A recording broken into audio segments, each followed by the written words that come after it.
La historia. Ningún huésped aparecía. Lo que este gerente de hotel hizo para salvar el trabajo de todos fue increíble. Un primer plano de una gota de agua salada cayendo sobre el terciopelo desgastado de un cuaderno de contabilidad abierto. La gota no es de lluvia, es sudor frío. La cámara se retira para revelar a nuestro protagonista, Ricardo Soto, 40 años, traje impecable a pesar de la hora, pero con el nudo de la corbata ligeramente torcido. Está de pie, inmóvil, frente a un enorme ventanal que da a la Gran Vía de Madrid completamente vacía, barrida por el aguacero. Las 5:20 de la madrugada, el punto de inflexión. Algunos lo llaman el canto del cisne. Ricardo lo llamaba el minuto cero. El momento exacto en que la niebla del fracaso profesional se condensaba en una certeza helada. El Hotel Palacio de las Cortes, su vida, el orgulloso 5 estrellas en el corazón de Madrid que él había dirigido durante 12 años, estaba muriendo. Y lo estaba haciendo en absoluto silencio. Ricardo no miraba la lluvia, miraba el reflejo pálido y fantasmal de la recepción detrás de él. 10 pisos de lujo, cristal y caoba. 100 habitaciones listas, 100 camas perfectamente hechas con sábanas de hilo egipcio, y ni una sola luz encendida, aparte de la suya. La Gran Vía, la arteria que nunca dormía, estaba desierta. La estampa era la de un entierro en pleno agosto. El aire olía a ozono y a cera antigua, una mezcla que en el pasado le había parecido elegante, el aroma de la tradición. Ahora era el olor de la decadencia, el hedor de un barco hundiéndose lentamente en el asfalto madrileño.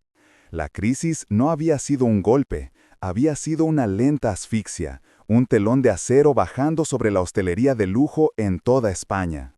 Ricardo deslizó su mano por el mármol frío del mostrador.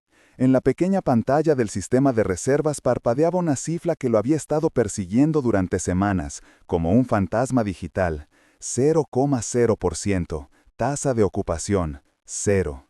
0 euros en caja, 0 esperanza.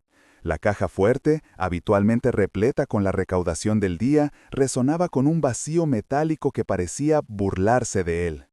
No podemos seguir así, Ricardo. Una voz áspera rompió el silencio. Elena, 55 años, jefa de recepción, una mujer con la disciplina de un sargento y un corazón de madre, acababa de salir de la oficina de contabilidad. Tenía los ojos rojos, pero no por el cansancio. En su mano sostenía un folio doblado con rigidez, como una sentencia de muerte. Ricardo no se giró. Sabía lo que el papel contenía. El ultimátum del Fondo de Inversión Propietario, con sede en Zúrich. 52 empleados, 52 familias. Desde Manuel, el veterano conserje de barba blanca que saludaba a cada huésped con un «bienvenido a casa» con acento andaluz, hasta la joven sommelier que había ganado premios con su carta de vinos de La Rioja. «Dime el número, Elena», ordenó Ricardo con una voz plana, carente de toda emoción. «Dime cuántos días nos quedan antes de que cierren las puertas y envíen el telegrama de despido colectivo». Elena mordió su labio inferior. La luz parpadeante del letrero de salida de emergencia pintaba sombras rojas y nerviosas en su rostro. Se acercó y golpeó el papel sobre el mármol. El ruido seco resonó en el vestíbulo vacío. 7 días, Ricardo. O recuperamos el 25% de ocupación o el Palacio de las Cortes es liquidado. Un trueno lejano sacudió los cristales. El número era ridículo, imposible. Para llegar al 25% en 7 días tendrían que recibir una avalancha de turistas que no se veía en España desde antes de la crisis. Tendría que ocurrir un milagro de esos que solo suceden en las películas malas de Hollywood. Ricardo se giró. Su mirada se encontró con la de Elena. La desesperación que vio en sus ojos fue el motor que lo hizo reaccionar. No podía defraudarla, no podía fallarles, no podía permitir que la historia de ese hotel terminara en una nota a pie de página en un periódico económico. ¿Tienes los informes de la competencia?, preguntó Ricardo, su tono de voz cambiando repentinamente de la resignación a una intensidad fría y calculadora. El Ritz, el Palace, el Four Seasons, necesito saber cómo están sobreviviendo, necesito saber qué están haciendo que nosotros no. Elena alzó una ceja. ¿Sobrevivir? Están en números rojos como nosotros, Ricardo, pero tienen el colchón de capital, nosotros no. Nuestro margen de error ha sido cero desde hace meses. Es una guerra perdida, jefe. Ricardo caminó hacia el teléfono principal de la centralita, un modelo antiguo, pesado y de latón. Lo cogió, sintiendo el frío del metal contra su palma. No hemos perdido la guerra, Elena. Solo hemos perdido la primera batalla. Y no tengo intención de despedir a nadie, no sin pelear. Marcó el número de la chef del restaurante, una mujer famosa en el circuito gastronómico de Barcelona que había fichado con una promesa de libertad creativa. Eran las 5:30 de la mañana. Ricardo, buenos días. Chef, lamento despertarte. Voz tensa al otro lado de la línea. La chef se llama Carmen.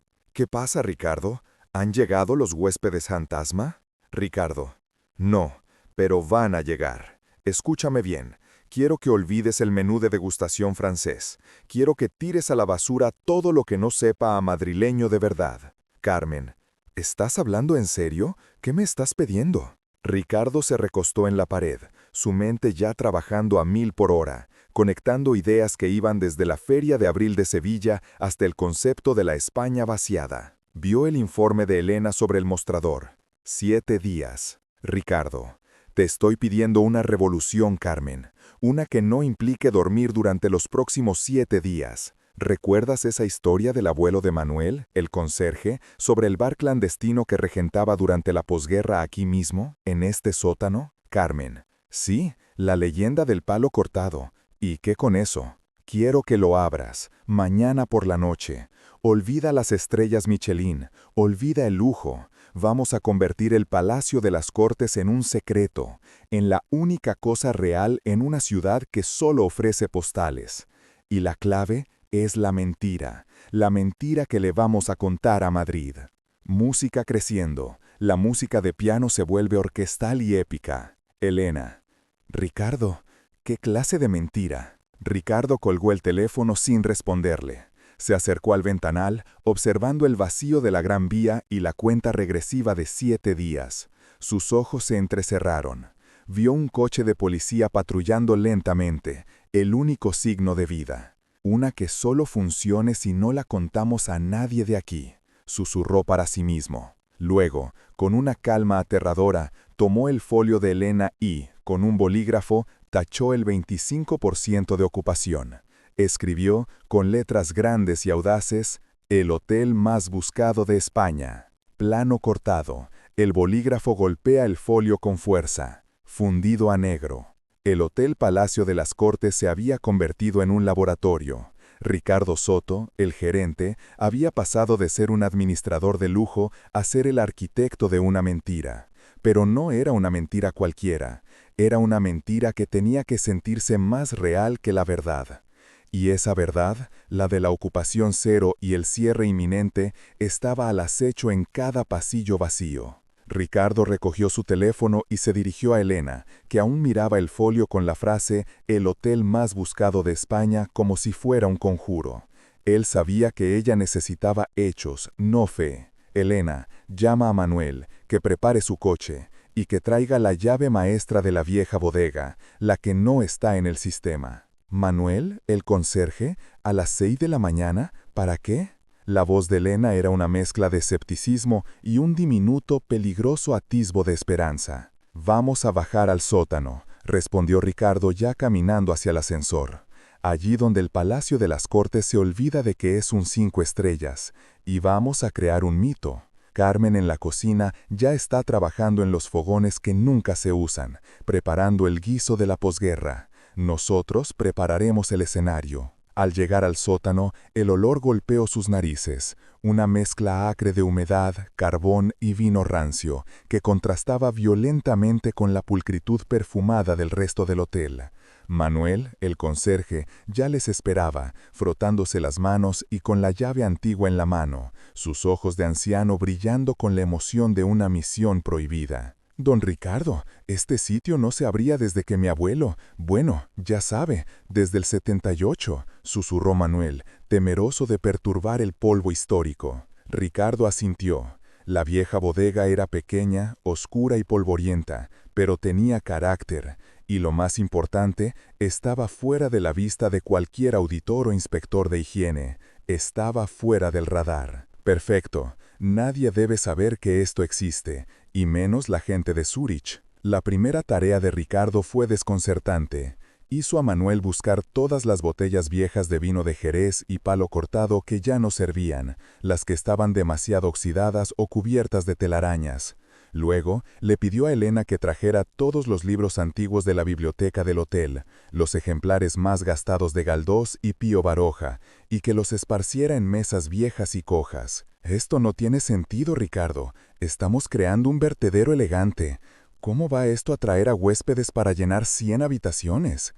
Elena estaba al borde de la exasperación. Ricardo se sentó en un viejo taburete de madera y la miró fijamente. Elena, la gente no viene a Madrid para estar en un hotel. Vienen a Madrid para encontrar algo, autenticidad, un secreto. Y eso no lo vamos a encontrar en Google. Solo se encuentra a través del rumor, del boca a boca. El gerente sacó su teléfono personal, no el de la empresa. Navegó a una oscura web de foros de coleccionistas y gourmets de la noche madrileña, gente que buscaba experiencias extremas, fuera de la ley o simplemente olvidadas. El primer paso de su plan maestro estaba a punto de ejecutarse, y era tan sutil como una nota de música disonante. Escribió una breve reseña, con una caligrafía digital nerviosa, firmada con un alias, El Cazador. El texto era críptico, apenas 2 líneas. Se ha reabierto la fuente, el viejo cortado, en un lugar donde la luz está prohibida. No preguntes, solo ve o te arrepentirás. No puso dirección, no puso nombre de hotel, solo una foto, un primer plano borroso de una botella de Jerez cubierta de polvo, con un reflejo parcial del mármol del Palacio de las Cortes. ¿Eso es todo?, preguntó Elena, incrédula. ¿Un mensaje de texto misterioso va a salvar 50 empleos en una ciudad de 6 millones de habitantes? Es el cebo, corrigió Ricardo, levantándose y señalando la botella. La gente ya no confía en la publicidad, confía en lo que otros han descubierto. Y ahora, mira lo que vamos a hacer con las 100 habitaciones vacías. Ricardo regresó a la recepción, cogió la lista de las 100 habitaciones y con una gruesa pluma comenzó a tachar una por una, escribiendo al lado «Reservada, cliente VIP». El 90% de la lista fue cubierto con esta mentira. ¿Por qué inventar que están llenas si queremos que vengan más? Elena se acercó a ver el listado, sus manos temblaban. Si un huésped llama, vamos a parecer idiotas. Nadie va a llamar para reservar una habitación, Elena, no todavía. Van a venir por la misma razón que vienen a Madrid, a husmear. Y cuando un cliente de lujo ve que un hotel de la Gran Vía tiene el 90% de sus habitaciones reservadas para VIP, ¿qué piensa? Ricardo sonrió por primera vez en 3 semanas, una sonrisa fría, de jugador de póker. Piensa, ¿qué me estoy perdiendo? La escasez, Elena, el deseo de lo que no puedes tener. Solo vamos a liberar 3 habitaciones por noche y las vamos a vender al doble del precio, porque técnicamente el resto ya están ocupadas. En el sótano, Carmen, la chef, apareció con un guiso de garbanzos humeante y una bandeja de torreznos recién fritos. El olor era terroso, real y potente, un aroma que hacía olvidar los menús de 20 platos. El Palacio de las Cortes olía, por primera vez en años, a casa de abuela, no a hotel de lujo. Carmen, esto no es cocina de alta escuela, es cocina de supervivencia, pero es lo que comían los obreros de la posguerra. ¿Estamos seguros de esto, Ricardo? Ricardo, más que de nada, porque es auténtico, y la autenticidad es el único lujo que no se puede comprar con dinero. Ahora, Carmen, tienes que ir a casa, cambiarte y volver aquí. Pero cuando vuelvas, no serás la chef Carmen, serás la dueña de un bar clandestino. Y la regla es la siguiente, si alguien pregunta por el Palacio de las Cortes, no sabes de qué están hablando, solo conoces el viejo cortado. Ricardo subió a su oficina. Frente al ventanal, el sol de Madrid comenzaba a asomarse pintando la Gran Vía de naranja. Faltaban 18 horas para abrir el bar secreto y solo tenía una cosa más que hacer antes de que se despertara la ciudad. Abrió el listado de todos los proveedores del hotel, el de sábanas egipcias, el del caviar iraní, el de las orquídeas exóticas, empresas que le estaban enviando cartas de cobro que él no podía pagar. Escribió a cada una, no para pedir prórrogas, sino para hacer un pedido inusual. Al proveedor de telas, necesito 100 metros de tela de saco, la más vasta que tenga. Al proveedor de flores, necesito ramas secas, espigas y tierra, nada de flores. Elena irrumpió en la oficina, con los ojos inyectados en sangre, sostenía el teléfono. Ricardo, alguien acaba de publicar una foto en el foro. Es una vista aérea borrosa de nuestro techo. Están preguntando dónde está el bar El Viejo Cortado y por qué las habitaciones están al 90% de ocupación. Están hablando de nosotros. Ricardo no se inmutó. La tensión estaba donde él quería. Miró hacia la Gran Vía y vio el primer autobús turístico del día. La mentira estaba funcionando. Pero una cosa le preocupaba. ¿Quién había tomado esa foto aérea de su techo tan pronto? Había revelado demasiado, demasiado rápido. Ricardo, ¿quién ha subido la foto, Elena? Dime el nombre de usuario. Elena leyendo del teléfono. Es el mismo, el cazador. Ricardo, ¿fuiste tú quien subió el primer post? Ricardo sintió que un escalofrío le recorría la espalda. Él no había subido esa foto, él solo había escrito el texto. Alguien más estaba jugando a su juego. Alguien más estaba propagando la mentira, pero con más precisión, más alcance y, lo más aterrador, con acceso a información que solo él o los dueños de Zurich poseían. Ricardo, susurrando, no fui yo. Hay un segundo jugador, un fantasma, pero está jugando para mí, o eso espero. Se acercó a la mesa, cogió una de las espigas de trigo que le había enviado el proveedor de flores y la partió. A partir de ahora, solo hay una regla. No hay reglas. Y si alguien nos pregunta por el cazador, no sabemos nada. La única forma de salvar este hotel es convertirnos En la ciudad entera. Y la única forma de que eso funcione es si nosotros también nos creemos el secreto. Plano cortado. El rostro de Ricardo, determinado pero con un toque de miedo. Se escucha el sonido de un mensaje de texto entrante en su teléfono. Él lo abre y la cámara se acerca. El mensaje dice: el 25% no es suficiente, Ricardo. Tienes 6 días para ser el más buscado. Te vigilo. Fundido a negro. 6 días. La cuenta regresiva había pasado de ser una sentencia de muerte a un desafío personal. Ricardo no dormía, no comía, vivía pegado a la pantalla de su teléfono, observando cómo su mentira, su secreto, se propagaba por la red. La Gran Vía, que 6 días atrás era un cementerio, ahora vibraba. Los primeros clientes, los cazadores de la noche madrileña, no llamaron al hotel, simplemente aparecieron. Eran influencers de la gastronomía clandestina, periodistas en busca de la última moda social y curiosos de alto nivel. Llegaban al Palacio de las Cortes con aire de conspiradores, susurrando la palabra clave: palo cortado. Manuel, el conserje, con su barba andaluza y su sonrisa cálida, era el guardián de la puerta. A cada uno le negaba la existencia de un bar, hasta que el cliente le ofrecía una pista, un código o simplemente un billete doblado con disimulo. Entonces, Manuel guiaba al elegido a través de los pasillos de servicio hasta el sótano prohibido.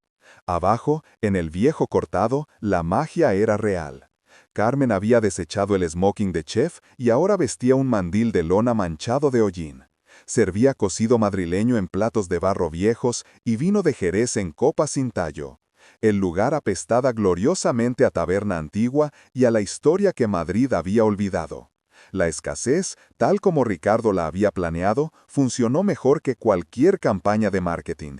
Apenas se abrían 2 o 3 mesas cada noche, creando colas invisibles de gente poderosa dispuesta a pagar lo que fuera por el derecho de decir: yo estuve allí. En la recepción, Elena, aunque agotada, había recuperado el brillo en los ojos. Vendía las 3 habitaciones disponibles al triple del precio, manteniendo la farsa de que el hotel estaba lleno de misteriosos VIPs que nunca se dejaban ver. La caja registraba números que no veían desde hacía años, pero la tensión era insoportable. La noche del 6º día, la recepción del Palacio de las Cortes fue asaltada por un torrente de periodistas con cámaras, smartphones y grabadoras. Había corrido el rumor de que el Viejo Cortado era un montaje, una operación de publicidad viral. El riesgo de que la mentira se derrumbara era inminente. Ricardo salió a enfrentarlos. Se paró frente a los periodistas, con la calma de un hombre que ya lo había perdido todo, pero que estaba a punto de ganarlo todo. Periodista 1. Señor Soto, ¿puede confirmar que el Hotel Palacio de las Cortes está casi vacío y que el bar clandestino es una farsa para atraer turistas? Ricardo, solo puedo confirmar que el Palacio de las Cortes es, y siempre ha sido, un refugio para aquellos que buscan algo más que habitaciones con televisión. Si mi hotel estuviera vacío, ¿por qué estarían haciendo cola mis clientes en las afueras? Ricardo señaló hacia la calle, donde una pequeña multitud de personas vestidas de forma elegante esperaba pacientemente el saludo de Manuel. Eran los VIPs que acudían a la taberna. La imagen era lo suficientemente poderosa como para sembrar la duda. En ese momento, el teléfono de Ricardo vibró. Era un mensaje de texto. El mismo número desconocido. El cazador. Mensaje. Hora de la verdad, Ricardo. Mira el buzón de la recepción. La jugada final es tuya. Ricardo se excusó y se dirigió al mostrador. Elena, pálida, señaló una caja de cartón marrón, sobria, sin remitente. Él la abrió lentamente ante la mirada de Elena. Dentro había una única cosa, una llave antigua, idéntica a la que usaba Manuel para abrir la bodega. Junto a ella, una nota. Nota. El 25% era una trampa. El fondo de Zurich iba a cerrar de todas formas. Querían la liquidación. Ahora usa esta llave. Es de la habitación 101. El verdadero secreto no está en el sótano. Está arriba. Ricardo se congeló. La habitación 101. Nunca había entrado. Era una de las habitaciones que, según los planos originales, había sido clausurada tras una reforma hace décadas. Una de las 100, pero que no existía para la contabilidad del hotel. Ricardo.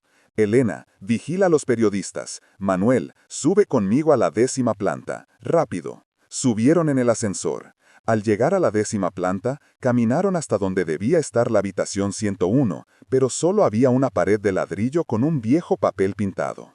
Manuel tocó la pared, perplejo. Manuel.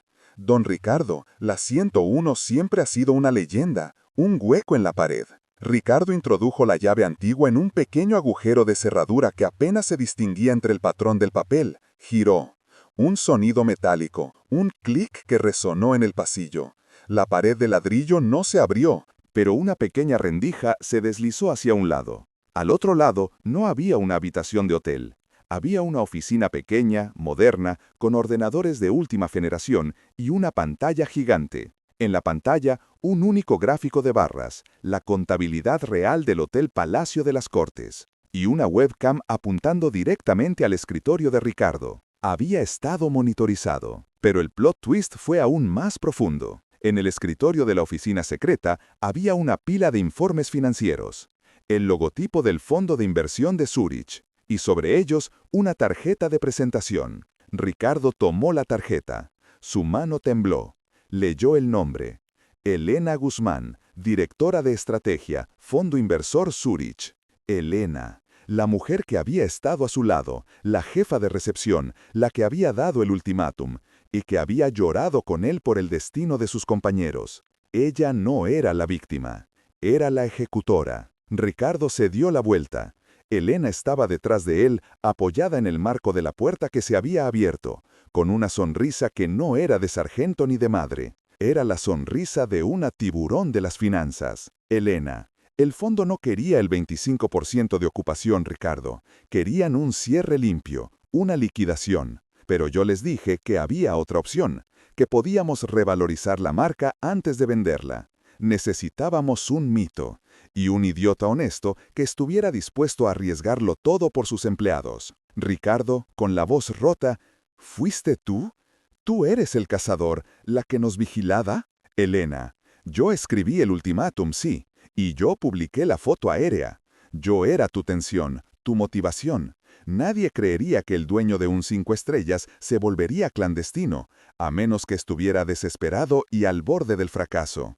Me diste la desesperación, Ricardo, y yo creé el mito. Ella se acercó y tocó el hombro de Manuel, el viejo conserje que estaba mudo de asombro. Gracias a Ricardo, este hotel ahora no vale solo por el ladrillo, vale por su historia, su autenticidad y el secreto de El Viejo Cortado. Acabamos de subir el precio de venta un 400% en 6 días. Ricardo entendió la jugada maestra. No la habían salvado del cierre, la habían preparado para ser vendida por una fortuna.